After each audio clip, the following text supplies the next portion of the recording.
Hey there, sorry it took me so long to get to responding back to you. Just had a lot going on.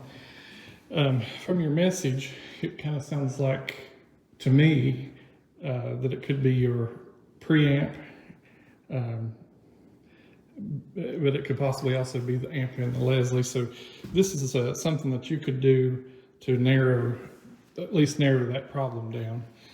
So what you're going to need is a 1/4-inch cable, just a regular, like a guitar instrument cable, and you'll cut one end off of it and get you a couple alligator clips and clip to those wires coming out. And then you're also going to need a speaker. You can use a powered monitor. You could use a bass amp. Just whatever you have available. You just want something with a clean signal, so I wouldn't use a guitar amp because, you know, they got all the effects and stuff in them. But a bass amp or a powered monitor, powered speaker should work fine with a 1/4-inch input. So what you're going to do is connect the 1/4-inch cable to the input on the speaker or amplifier, and then you will use alligator clips and connect to the organ. I'll show you how to do that. So you're going to want the organ, you say it starts losing volume and getting really distorted after it's on for 15 or 20 minutes. So what you're going to want to do with that is let it run until you start having that problem, and then do this. Unhook your Leslie, just unhook the Leslie cable. I'm not sure how yours hooks up. There's different ways that they can hook up, but you just unhook the Leslie cable so only the organ is on. You take these alligator clips. You got a terminal labeled brown and red BN and RED with a G on it underneath. Let's see if you can see there, GG. So you can connect.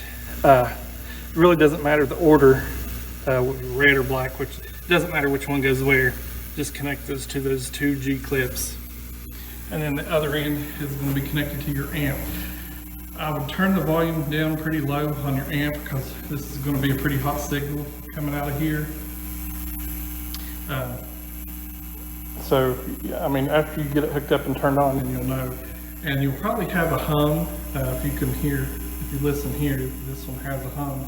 And that's basically that's a grounding issue, and it's just the way this is hooked up. You're going to have that, so you can ignore that hum. If it hums like that, that's not a problem. But then you can try to play. Of course, you're not going to have the Leslie effect, but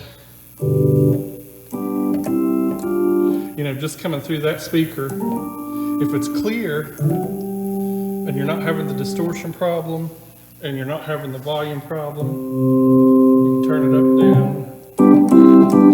That will rule out your preamp is probably good.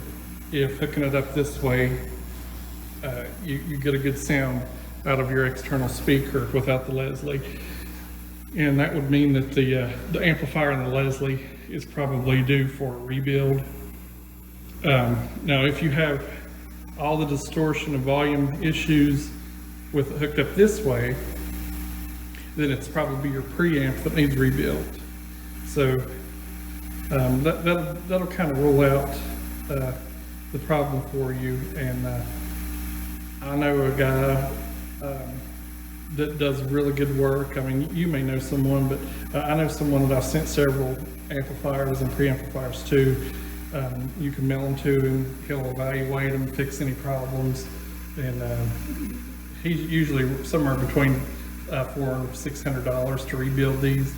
He does a good job. He does really good work, and I trust him. So if you need any help or have any questions about testing this, it does sound like an amplifier or preamplifier problem to me, but just feel free to ask any questions, and I'll be happy to help any way that I can.